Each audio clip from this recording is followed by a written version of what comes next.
Navigating Pricing and Reimbursement, prepared for and presented at the 2014 Square One Entrepreneurship Training Program. Square One is a program of the Center for Emerging Technologies.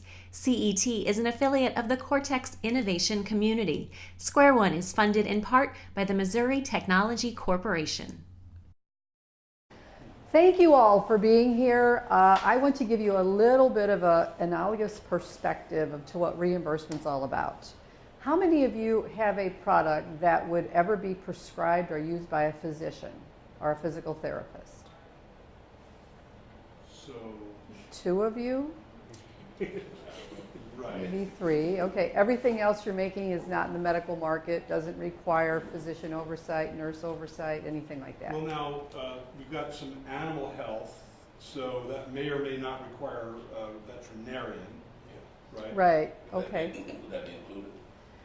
I'm going to talk mostly about human reimbursement, but the whole veterinary world has its own unique twists and caveats Right, that we can talk about. But to that end, I can kind of give you a little scenario. right. It's, And then we go ahead. have a, go ahead. I'm developing supplements.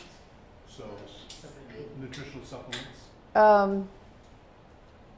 Well, those things, depending on what you do and what your claims are, they could go many different paths. And I think the FDA is actually really looking a lot at what they're going to do with nutritional supplements and where they're going to be used. For example, will your product ever be used in a nursing home or for home health or for a sick person? I got some. Then you're right in this ballwick. So, yeah, in fact, it's for thrombocytopenia. Oh, that it has a diagnosis and an indication. Well, yeah. This Okay, is, you're trying, regulatory strategy, we're talking trying to- dancing around the Trying to figure it FDA. out, trying to That's what I figure it call out. it. Yeah, exactly. Okay, And then this company here is working on making extracts of products for Nice nutraceutical supplement. nutraceutical supplements. Okay. Same kind of thing. well, you know, I've done a lot of work on the FDA side as well as the reimbursement side, and I'll talk to you about that in just one second. But to kind of set your mind for what reimbursement is, I want to give you a little scenario. Imagine a man who's been out for 3-4 days. He's up in the great Northwest. He's starving. He thought he was going to go on a fishing trip. He got lost. He lost his bearings. And he comes to a gorgeous stream and he sees salmon jumping. And he thinks, oh my God, finally, look at the salmon. Oh, help me, Lord. I'm very close to catching these fish that I need for sustenance. And across the side, he sees a bear coming at him. And he's wondering, oh my God, is the bear going to take the salmon or am I going to get it? He's praying, oh Lord, please let me get that salmon. Please let me get that salmon. And as he throws out to cast for it, the bear says, oh, thank you, Lord. Thank you for this meal for which I am about to partake, which was the fisherman. Okay? So the reason I tell that is that reimbursement is very much a perspective of who wants to take what from whom. Okay? And it is about revenue generation, and it's about taking money from someone who doesn't want to give up that money. That's what reimbursement's really like in the bottom line. So that increased volumes, and you got the slide you wanted? Yeah. Okay, good. So I'm just kind of giving you a little bit of where reimbursement has gone over the years. In 1994, I'll never forget, I was sitting down with a person. I was at Mallinckrodt. Mallinckrodt had a product that cost 100 times an alternative product, and you can imagine the hospitals want to go, I don't want that. If I have to spend $100 more, you're cutting into my profit. So some people in the advertising said reimbursement's just a new twist on advertising. That's not necessarily the case. In 2010, people were saying that, don't worry about reimbursement because national health care is going to cover everything. I think when President Obama was talking about what the Affordable Care Act was going to have in it, there was a lot of people had a lot of thoughts, just like the man who was fishing. Oh, I'm going to get what I want. Well, guess what? You're not. So in 2011, now I hear a lot of companies saying, if I don't have the right codes, I can't sell my product. And on top of that, right now, what we've got going on is they're saying, okay, can you come up with a value-added statement, something that tells in financial terms to my target, whether it's a doctor, a nurse, a nursing home, a physical therapy center, on and on, that there's a revenue opportunity for them with their markets. And then in April 2012, this is a nice quote from one of the heads of Alder Biopharmaceuticals. This Randy Schatzman made a comment. He said, it's not enough to get a drug approved by the FDA anymore. You need to get people buying it. and the co-founder CEO, Randy Battelle, out of Battelle, Washington, said this. He said, we're going into a brave new world. Well, in my world, since I've been doing reimbursement for over 25 years, this is what I've been experiencing. If something doesn't have additional payment, getting someone to pay for it's extremely difficult anymore. And then in April of 2014, Medicare did what we call reclassification of reimbursable products. So what this means is Medicare, the first quarter of 2014, said, we're going to take a whole bunch of products and we're going to reprice them, whether the people who sell it like it or not. And it was kind of without data. And they've made some really odd problems in this particular category, which I'm trying to correct at this time. So this is just to kind of give you a little view of what we call the payment schematic. Right now, I would imagine most of you are up here in the left-hand corner, you're thinking about something, you got great ideas going on, and you've got, I'm showing a physician over here who's doing something kind of like robotic, stereotactic type surgery, which is innovative. And then we've got these things called accountable care organizations. Have any of you ever heard about that? Accountable care organization is where in a community, a group of physicians and hospitals band together to provide services to a community. And sometimes it can broaden from there. It's a mandate by Congress and Medicare that there be more what they call accountable care organizations across the United States, and it's also in the Affordable Care Act. We'll talk about it a little bit. And then these are your target people. I think perhaps the guy in the suit, we could say that could be the nice salesperson. And we've got perhaps a doctor, two doctors there, or a doctor, someone who's going to be a consumer of your idea. And then the individual organizations who you really have to keep an eye on would be CMS, stands for the Center for Medicare and Medicaid Services. They pay the doctor, they pay the facility, which is a hospital, whether the patient spends the night and has a bed or whether the patient comes and goes. And they also pay physical therapists, skilled nursing facilities, long-term acute care centers, and for durable medical equipment. So in this presentation in 1 hour, there is no way you will probably understand this morass of information. What I would hope to do is if you think your product would be affected by reimbursement and needs a revenue source because you're going to sell into the medical market, then you need to come up with your reimbursement strategic plan. And tonight I can give you a few elements of what should be in that plan and how to think about this. So here we've got, I'm going to call this a physician office, okay? And procedures that are done in a physician's office have to have special codes. Everything in the world of reimbursement has to have a special code. If a code doesn't exist, you've got to go out and get the new code. In order to have something get a new, what we call CPT or current procedural terminology code, you have to have at least 5 published peer-reviewed studies in humans in the United States. Okay? And your product has to be either FDA approved or soon to be FDA approved, meaning it's in the process. And then there's issues relative to CLIA waive type tests that could be done. And then we've got hospital inpatient, which is paid on what we call a DRG, diagnosis related group type system. That means if a person goes in and they end up in the ICU, they go into the emergency room, they have trauma, they have a heart attack. They end up being admitted and they go to ICU for a few days and they're going to have lab tests all day and they're going to have blood transfusions and they're going to be given drugs. They're going to have catheters put in their arms. They're going to have doctors circulating and nurses circulating. The hospital gets paid one bundled payment.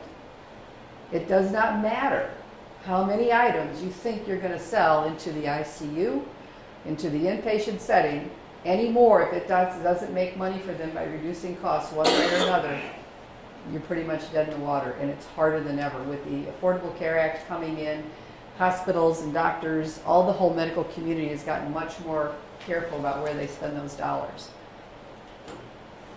And then we have the whole world of what we call over-the-counter, which is where the whole nutraceutical market, not sure where that's going to go. And what I mean by that is, right now Medicare doesn't pay for nutraceuticals. They pay for nutritional items that are provided to patients in an inpatient kind of a setting where they're having to have tube feeding or something like that. They'll pay for those nutritional supplements. Outside of that, they pay for none of it. So when you think about your reimbursement plan and your pricing, think about just taking the money from the patient. But If you've got a product that is an FDA-approved product, which nutraceuticals go under the auspices of the FDA, they have certain requirements depending on what your claims may or may not be. If you have something that's called, over-the-counter, let me get back to that. Can I get, no, I can't. Go left. Go left. All right, that'll do it. Okay, anything that's an over-the-counter drug, like you go in to buy a prescription medication, that's paid for under what's either called the formulary for the insurance company or a Medicare Part D for drugs, which George Bush ushered in around, about 10 years ago, I guess, 8 years ago. We've had Medicare Part D. I won't go into detail on all that. Yeah, can I just ask Yes. one question? Because, I've heard through a board role that I have in another company of a kind of a gray area called medical foods. Uh-huh. So, for example, patients that might become cachexic because, or lose a lot of weight because of cancer therapy are frequently prescribed by their doctor. A formulary approved. Abbott has a lot of these products, and Nestle has a lot of these products that are basically high-calorie milkshakes and things like that. Right. Now, are those reimbursed or no? It depends. Right there, let's talk about Medicare, because Medicare is the biggest payer in the United States, and many people, once they are diagnosed with cancer and go through their treatment, they tend to lose their commercial insurance. So then you ask the question, does Medicare or Medicaid pay for this? In most cases, if they are not in an institution environment, the answer is no. Okay. If, however, it is on, maybe they've got commercial insurance, or maybe they're with Cancer Centers of America, because Cancer Centers of America has got special carve-outs relative to reimbursement, where the insurance company might be paying for it, but a lot of times that might have to come out of the patient's pocket. Okay, thank you. Can I ask a follow-up question? I think that's Sure. related. It seems to me that there are quite a few items that could fall into both of these categories. I know you alluded to this, but a product that someone could buy in a pharmacy and that might be used in the hospital during an inpatient procedure, something like that. So Right. when you're saying that in order to get a code, you need these 5 peer-reviewed papers, isn't that only for therapeutics? Like, No. do you need that for wheelchairs? Do you need that for bandages? Okay, so bandages, no, not, okay, you asked the question, bandages and wheelchairs fall under a classification called durable medical equipment, and there are special payment mechanisms. If you are in a hospital or an outpatient surgical center, and you have any kind of bandages given to you, there's no additional payment for those whatsoever. If you go to a pharmacy, for example, most bandages are also not covered, so it's going to be out of the patient's pocket. Medicare doesn't pay for that. On the outpatient side, when a patient picks up something from a pharmacy, most of what Medicare will pay for are perhaps diabetic supplies. They're very specific on what Medicare will reimburse. One of the issues having to do with over-the-counter means it's self-administered by the patient. So there's a rule that if something is actually self-administered by the patient, it's considered not reimbursable by Medicare. So, say for example, you're started on a particular medication in the hospital. But if it's a cancer therapeutic and you're going to have to now go get, some people actually have to buy some radioactive type drugs that are in liquid form from a pharmacy, and then they take it to the physician. These kind of unusual circumstances work. They are ways to get reimbursement to occur when it otherwise might not, but you're staying within the legal limits of regulations. Did I answer your question? Yes, but I'm wondering if you'll talk more about the codes later, or is it? Well, I'll show you. We'll get into it a little bit more, but there's so much to I've done this for 25 years, Okay. and most, whenever the regulations come out, for example, Medicare regs for inpatient, the document's like 1,500 pages long, so everything is so detailed and there's so many caveats that I just want to get through with it, and then maybe another time will come up that we could talk about it. So there are a lot of arcane little pieces of code, and I guess the message is, if you think you're going for reimbursement, you have to learn the code that's relevant to your business in exquisite detail. Exactly, or if you need a code. Yeah.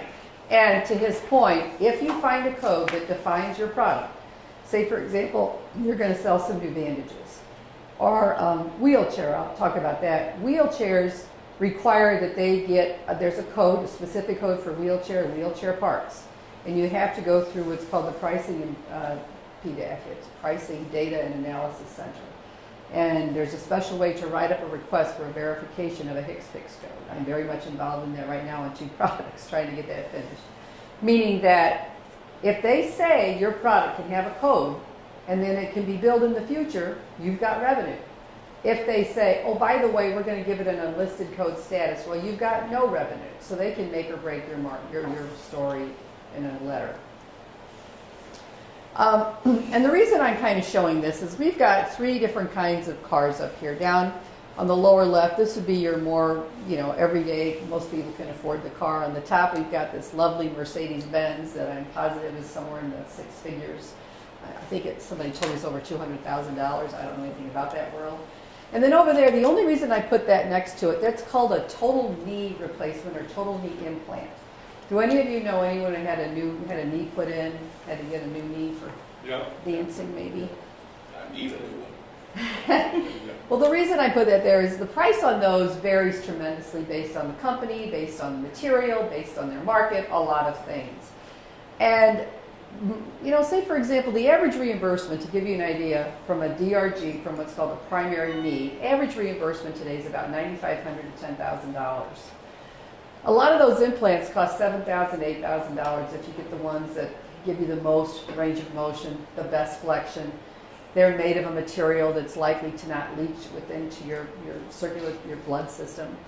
Now, Medicare doesn't pay any more money for that. So if the hospital lets you have a $7,000 implant and they're only going to get paid $9,500, they got $2,500 margin to deal with, and that has to cover the operating room, everything that happens to you from the day you have surgery until you're done. So you can see, unless there's people that have commercial insurance and high-paying commercial insurance, they're not going to sell the volume of those they would otherwise like. So just as we said, understand your target market, understand their discretionary income. Because like it or not, healthcare and paying for when a person has to pay out of pocket, and that's what's happening with the Affordable Care Act, everything is switching, always has been, is switching more and more to patients' pocket. The average per individual out-of-pocket annual cost in the year 2014 was $6,000 to $10,000. People that had about $1,500 to $3,000 individual out-of-pocket, that's considered a very good plan.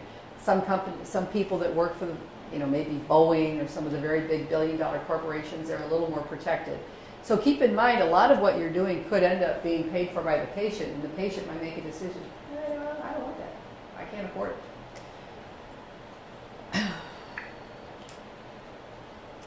Okay, I'm not going to delve too much into the FDA. What I just want to show you is that what you do with the FDA, the claims that you make with the FDA drive reimbursement as well. So I recommend that the two go hand in hand. I'm working with a client right now, wants to get their product within a code that exists. They like the current reimbursement. And I've been working with them all along. I told them what to do. I was really just on top of it. When it came time for them to work with the organization that was going to get their product to the FDA, they didn't call me and asked me 2 nice questions. One was, of the possible products that are currently reimbursed, can you name 2 or 3 that we could claim as a predicate device? Would have made their life wonderful. Instead, they chose 3 products, every one of which does not get reimbursed. Did they make my life a little harder? Yes. Could they possibly lose their market? Yes. Okay, the next thing they did is they took, when they chose their products to be the predicate, and that's how you always do the FDA world, they did not really think about reimbursement relative to indications for use.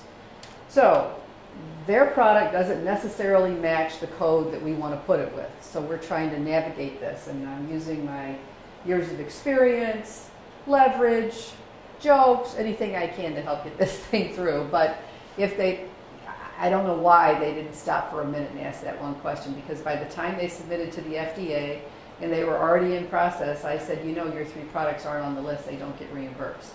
So it's a bad disconnect, it's going to hurt them. We'll see what we can do. So the FDA has a mission to foster device innovation.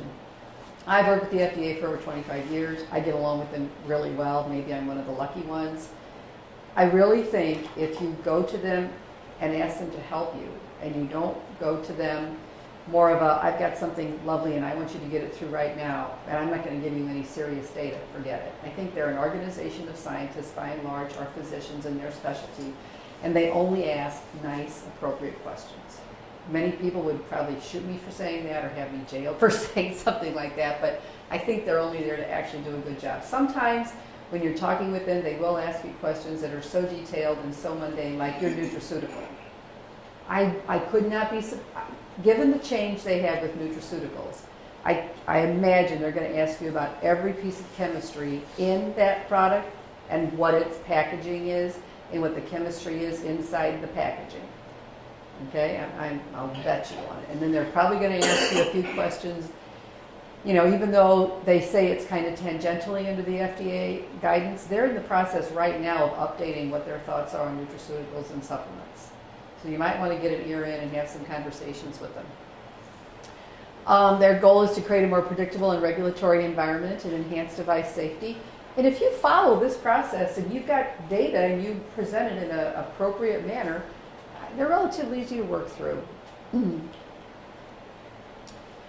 Are you all going to talk about FDA in another time? We had, in fact, already had some regulatory talks. Okay, so what I'll do, I'm just going to talk a little bit about how you want to bring together what happens with the FDA and what you do with the reimbursement world. This is an example of a product that I worked on when I was with Mallinckrodt Medical, and it's an ultrasound contrast agent. It gets injected into the veins of a human being, circulates throughout the circulatory system. It was done for the heart, that one in particular. And it did make a device class 3 that makes absolute sense because it was injected into the body, it stayed in the body, goes through the system, so it presents significant risk. But what they did, instead of having it classified as a drug, Mallinckrodt thought they'd be better off getting it classified as a device. They thought it would go through faster. It kind of worked, it just really messed up the reimbursement scenario really bad on that one, because to try to discuss with Medicare, I got a product that's a device and it goes through the veins, they were like, whoa, you know, this isn't working well. There's another product I worked on lately. It's another ultrasound device, but it uses acoustic energy to to do wound healing. So I don't know why this always does. On my computer, this turns out nice and organized, but Sorry, it's a cross-Mac platform thing. Oh, that's probably what it is. So what this is, it's called wound cleaner ultrasound, low energy ultrasound wound cleaner. And what this does, the claim is that it speeds up the healing of a chronic wound. Now, they got it through the FDA and they wanted to charge a pretty substantial amount of money for it. The problem was that Medicare had never seen anything like this. There was no code for this. And if it went into any of the codes that currently existed, maybe because of interpretation of words, the reimbursement was probably 1/10 of what they wanted to charge for it. That's usually the situation people find themselves in. So because it was actually novel, they did go ahead and they got a whole new classification for themselves. They had a whole new section for themselves, and they had to do what's called a de novo study, which means that they didn't claim that they were equal to anything else. They did to just show their clinical data. And that's not necessarily a bad place to be in. But what was important about that particular product I showed you is where is it going to be used? It's something called identify the site of service where your new product or service will be delivered to the patient. If you have a new monitor that's going to be used in an ICU, that's inpatient. And there's a certain reimbursement world for that we can figure out how it fits, and if you have to ask for a new technology add-on code to fit in that world. If it's going to be hospital outpatient, emergency room, picked up by the patient at a pharmacy or a delivery area, you've got to look for incremental payment. Because a lot of people, when they go to pick up a prescription or whatever they're intending to get, and they hear it's $100, $30, $40, even $25, they might say, don't think so. Understand the current coding and payment. So now that we're on coding, your question. Let me say it again. Well, you were saying something you said, are we going to talk a little bit more about coding? Well, you made a statement that you need 5 peer-reviewed papers in order to get a code, but it doesn't gel with me with trying to get a bandage coded. Okay, that was called a CPT code. Yeah. Current Procedural Coding Terminology. that is a code that is specifically put in the American Medical Association CPT coding handbook. And that is something for a procedure that is new, or maybe you have a device that causes a new aspect of a procedure to occur. In order to be given that new code, you must have 5 published peer-reviewed studies. If, however, you have a bandage and you're happy, if all bandages sell for $3 and you want your bandage to sell for $3, you have to then as well get that product put on what's called the Pricing Data and Analysis Center, so that it can go and be assigned the HCPCS code like all the other bandages. Okay?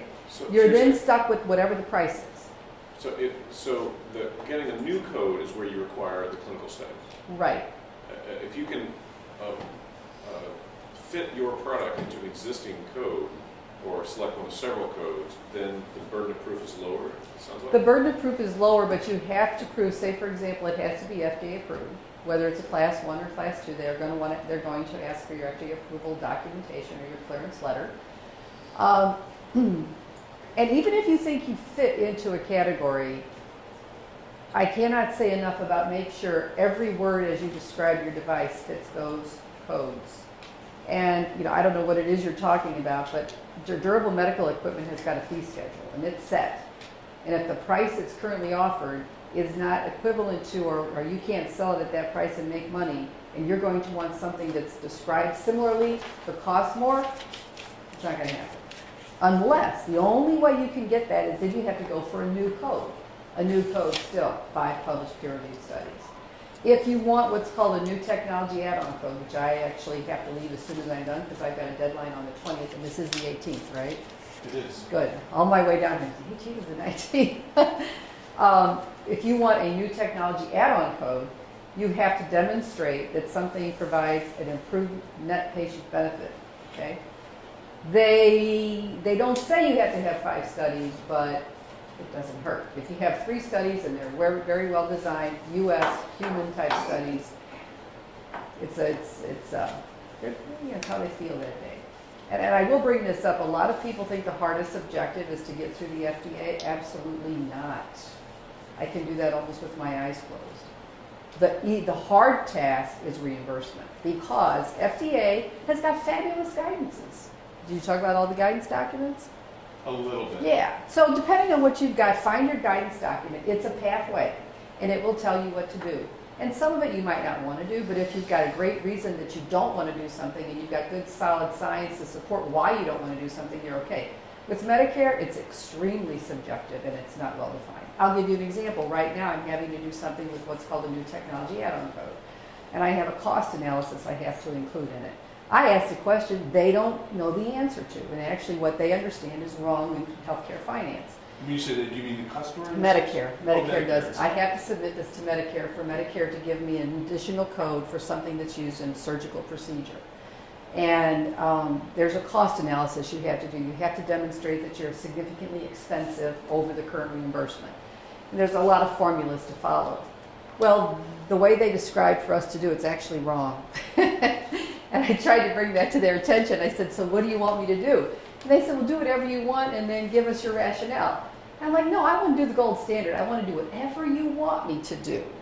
And so in the end, I can see what they're doing. They're like, well, let's see how everybody does it, and then that will be our regulation, Mm-hmm. Nothing It's like really doing interesting. it on the One fly. of the students who couldn't be here tonight has a very interesting alternative to Betadine, and he's thrilled that he can get it on the market easily because the predicate product is clear. Yeah. But he's going to want to charge quite a bit more. Yeah. And it's going to be interesting to see how it's going to be reimbursed. So, Mhm. but now, so I might actually have him have an offline conversation with you if you don't mind. He apologized he couldn't be here tonight. It's an interesting case. Okay. I have a follow-up question. Yes. That might be, I'm very curious about this. If you have a product, if you have a manufacturing breakthrough, a process breakthrough, and you have a product that costs you 1/10 of what the standard is, and you're going to sell, you are willing to be reimbursed for less. Yes. Is that an easier process to get? Not necessarily. That's an excellent question. Say, for example, you have something that you're willing to sell less, and it's a durable medical equipment product. And your product doesn't specifically fit any of the current definitions, all right? Then you're going to have to go with what's called an unlisted code. Well, the unlisted code gets paid zero. The only way to get reimbursed with an unlisted code is you have to go to every Medicare DMARC it's called, for durable medical equipment, which there's only 5. I mean, that is somewhat of a benefit, but then they can vary on which state, how they want to do things. You have to ask for them and plead in many ways that they pay for your product. And then if you ask less than the market price, it doesn't help. Well, in fact, you know, if you're able to charge less than the market price, right, the rate is at which the hospital gets reimbursed if it's a hospital product, right? Well, So you'd want to sell, maybe you could sell it to the hospital low, and then the hospital would be motivated to try your product because there'd be a larger spread between the reimbursed price and the acquisition price on behalf of the hospital. So I don't know if that's legal to do, but if the predicate is at a higher, if it was exactly the scenario that you said, it's a replacement for something that's in fact already approved. The smart strategy would be to leave the coding where it is, and then offer a discount to the hospital so that they use your product more. Invoice it below the CPT. well, no. Okay, I'm gonna do a perspective here on it. Your scenario is correct from a marketing and pricing perspective to the company. If I'm going to contact Medicare, I'm going to have a list price. And to follow what he says, my list price is going to show whatever the Medicare allowable is. If it's $25, it's $25. If you want to do your discounting with your best customers because they buy in volume or they have a special clinical need, that's your business. Okay? All right? And Medicare will always tell you, I don't care what you sell it for. I don't want to know that. Now, sometimes they'll say, I want to see one of your invoices. Think about that. Okay. So you have to design the invoice in a clever way. There you go. Okay, this is very typical. If the item is clearly novel, then there will be no comparator. So that's what we're talking about from the FDA perspective as well as reimbursement. When I talked to you about the ultrasound agent that was a wound debrider and wound healing product, we had to get a new code. There was a lot of angst on that issue. So what is the site of service and what is the indication for use? That's where you come up with your strategy. Be thinking, site of service means, is somebody going to go pick it up at the pharmacy? Is it going to be handed out to them at the Statman Cancer Center? Is it going to be given to them, let's say this is an emergency room, but let's say the patient's going to be discharged in less than 24 hours. Totally different payment system. So think about all these. And when we talk about some of the codes, the outpatient world, meaning the patient's not admitted, they don't get a bed, they don't get to eat in their bed. And I kind of use all those terms because a person can be an outpatient for 2 to 3 days. And that's a whole story we don't talk about right now. But that means they were not formally admitted. There's a lot that goes on with that. And they would be reimbursed under what's called the ambulatory payment classification, which is tied to those CPT codes. Inpatient is the diagnosis-related group methodology. Today they're called Medicare Severity Diagnosis-Related Group. Didn't help a lot with payment when they changed the name. And then physicians get paid on the current procedural terminology. The outpatient center, emergency room, and ambulatory surgical centers would also use what's called a CPT code. Now, if we're talking about a drug, and maybe this is something that the patient administers themselves, the pricing of a drug is based on predecessor drugs within a category. And the reason I bring this up is because of Medicare Part D, medication today is very well codified. It says this is the drug, this is what we pay for it, all right?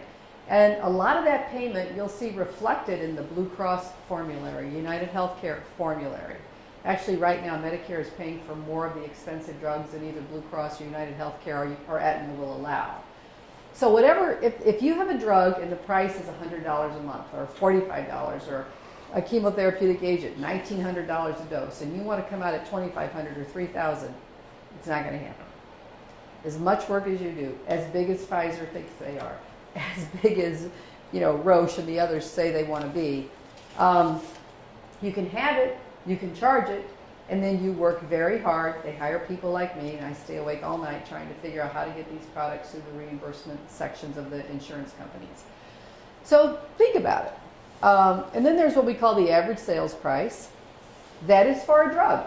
It's not for a device. It's not for a procedure. An average sales price means what is your list, what is your marketed print price, and some products are paid average sales price plus 6%. And then commercial payers, if, say, for example, you have a drug that you want to charge $1,200 for, but they say, you know what, it's no different than a drug I already sell for $10, then that's all they're going to pay is $10. A great example is Pfizer had Lipitor for a long, long time. Lipitor went off patent. Atorvastatin, generic came out. So what the insurance companies did with Express Scripts starting it, Caremark, Walgreens, they all started selling atorvastatin. You can't even get Lipitor these days. Somebody can, I guess. Even if your physician prescribes it, even if you say you're allergic to atorvastatin, which would be a little hard pressed to say unless you can identify the contaminant in there that you're allergic to. Anyway, even if you want Lipitor, and if your coverage right now for atorvastatin is $10 and you want Lipitor, Pfizer's got to let it go at $10, and they're not doing that right now. So sales have definitely been impacted. So one of the reasons we're seeing this huge change in the healthcare system, whether it's Medicare, whether it's the Blues plans, and this was going on before the Affordable Care Act, Medicare had said we're going to be value-based purchasing. We want to buy only value. That means, for example, that has a distinct impression that Medicare can measure value, and they really can't that well. And for many years, they've been coming up with unique little add-on codes and things that doctors and hospitals can track, talking about the quality they provide. Right now, it's a quasi-world, but I will say that for physicians that enter what are called the quality metrics, quality codes, and for hospitals that can meet the quality indicators, which it's not that difficult, they get bump in reimbursement, and it's a pretty nice little bump. The accountable care organization is more useful for someone who has an expensive product that might not be able to get additional reimbursement. And say, for example, in an accountable care organization, like let's say Washington University here in St. Louis, does not currently partner with SLU. We know that's their world. Okay? But say tomorrow they're like, you know what, we've got to all form an alliance because we're within the geographic location of each other. And we're going to take on X amount of patients in this area, and I think so many of those are going to need a cardiac defibrillator. What do we want to, how are we going to manage that? So something, if you come out with a cardiac defibrillator that costs less than what's on the market, and it does a better job, they're going to buy yours. Okay? Then they become a buyer of healthcare, even though they're also the provider. And that's kind of where healthcare is really headed. I won't go into all this. You'll have it. Anybody have any questions about accountable care organizations? It's kind of like the mothership has landed, and it says in any particular community, I own all the patients. I have alliance with the insurance companies. I've been given a finite amount of money, and I will manage all of your lives. So for those organizations that have any kind of a product that can demonstrate with clinical evidence, statistically sound clinical evidence, that they can improve the quality of life of a population, you're going to fit well in an accountable care organization. Those are also the products that can get incrementally reimbursed as well, so you win both sides.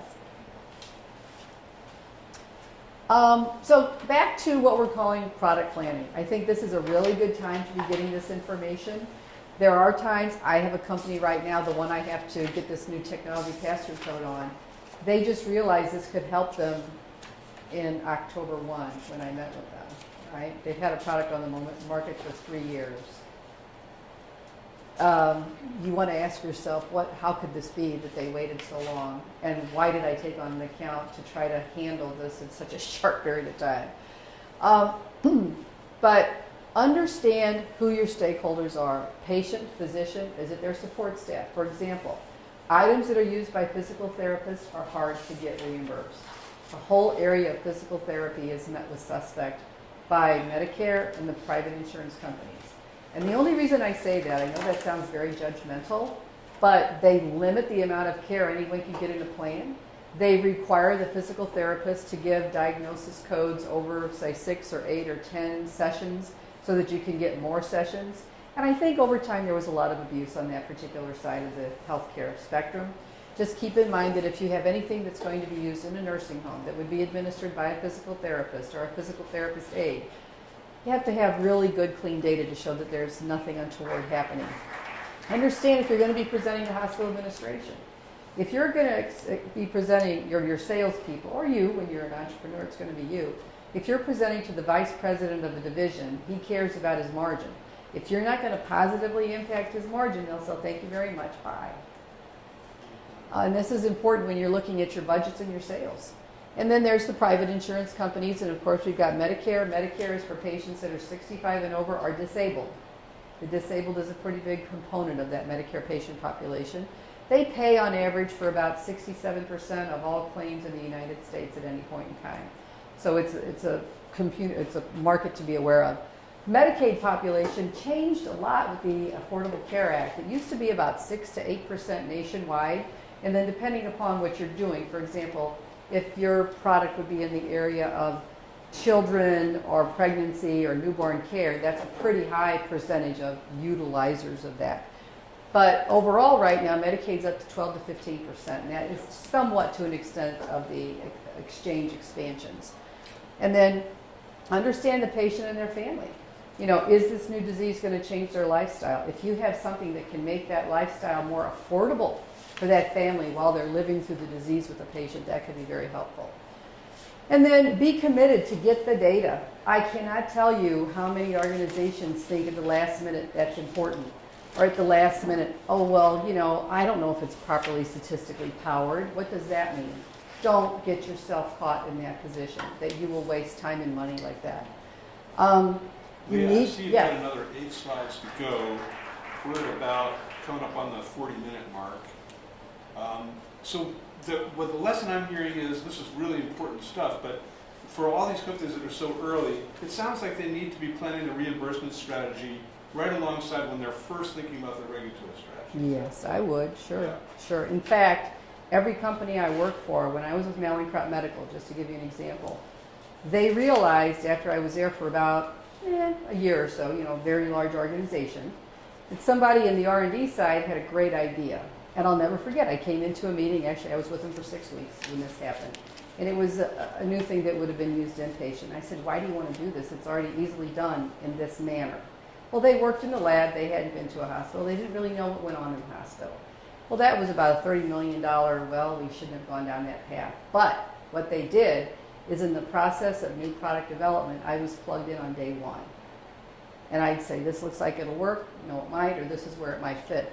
It's very important with pricing.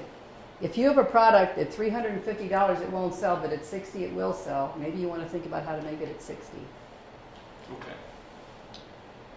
Okay, improve convenience, and if you reduce complications on anything, maybe your nutraceuticals, if you can make them more tasty. I mean, that's one of the biggest problems that nutraceuticals have today. They have nasty reactions, they don't taste good, they affect the bowel in ways that people don't enjoy. And I won't go into this. This is just an example of a company that had a very bad, I call it poor or no reimbursement strategy. They were a Wall Street, gem for a little bit, and then with bad reimbursement planning, they literally just tanked. They're still out there. They're still in the market. They don't make the margins they did. This is another thing. This is just kind of, there's data sources you can go to, and some of those are on the web. One is the Agency of Healthcare Research and Quality, HRQ. Are you familiar with that organization? If you have anything to do with healthcare, check to see what they already talk about, your disease state or your population. Because if they've already done studies that talk about what they won't do or what they wouldn't allow, you don't want to jump into that market unless you've got fabulous data. And this is a pilot program with the FDA and CMS where you can work on do both paths at the same time. So just to summarize, your product has to be medically necessary if you think it's going to be in the medical market. Don't try to create medical necessity where it doesn't exist. You will spend years. It has to be reasonable, meaning can it be done in a community hospital, or does it have to be done in a teaching institution by a highly trained neurosurgeon? Is it appropriate for the disease? And are you using it within your FDA considered indications? Make sure it's not investigational. The only thing that says something is not investigational is peer-reviewed published information. So even if you're making something that's a Me Too product or it's similar to something else, if it works the same and you show it's the same as, make sure there's clinical data that supports. In fact, I don't know if you have a dressing or not, a wound care or a gauze or a bandage. There are a lot of studies on dressings that work and don't work and why they do and they don't, and why cotton works and why it doesn't work. So there's data out there. and understand what the current payments are and see if that's within your budget for your new product. Well, I just had the hardest. And I just show a mountain climber because the road to reimbursement, the road to commercialization success for a new product, whether it's medically focused or not, is a challenge. You know, it amazes me. I think, how many of you watch Shark Tank? You all must, from time to time. Did you happen to see it this last Friday by any chance? They kind of did a summary of everything they've done since they've been on. And they talked about I don't know how many million, I think they might have generated $1 billion in total with everything they invested in. And they even said, the lady barber with the short hair, she goes, yeah, we sure have been selling a lot of trash. Now, interestingly, she's the one that said these people have made things that we really could do without, but consumers buy them. So, all right, well, thank you. Any questions I could address right now? So the file publications seems negotiable according to you. Could you repeat the question? The CPT, Yes. you talk about the require file publications, Right. and another time you talk about the 3 if the human research is done in the US. Okay, so if all of the studies that the American Medical Association will accept for a current procedural code have to be US based. If you have a lab test and of the 5 papers you submit, 3 are done in the United States, that is okay. If the other 2 were highly well done and they come from the United Kingdom, the Netherlands, Wales, maybe Sweden or Germany, they may accept them. Okay? They have to be extremely well done, very good controls, randomization, and in the United Kingdom, there's an organization called the National Institute for Clinical Excellence, NICE, N-I-C-E.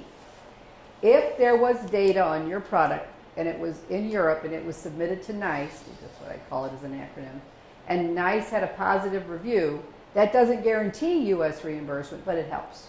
So papers from China, No, don't go over well.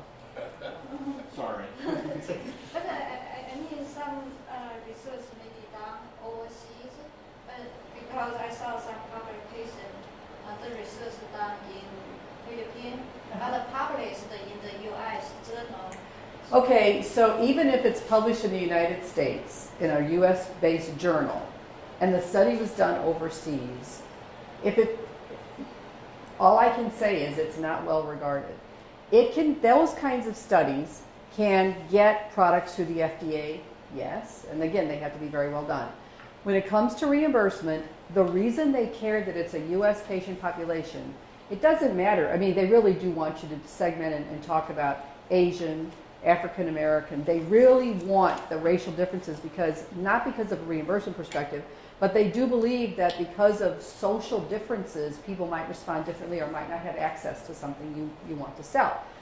But the insurance companies, the Blue Cross, the Medicare, and everyone else says, we're paying for care in the United States. And culture here is different than it is elsewhere relative to repeat office visits or how people comply with drug regimens. So that's one of their reasons. Yeah. Okay? Any other question? That's an excellent question. Okay, well, I think Leah has done a very good job with a very difficult task, which is to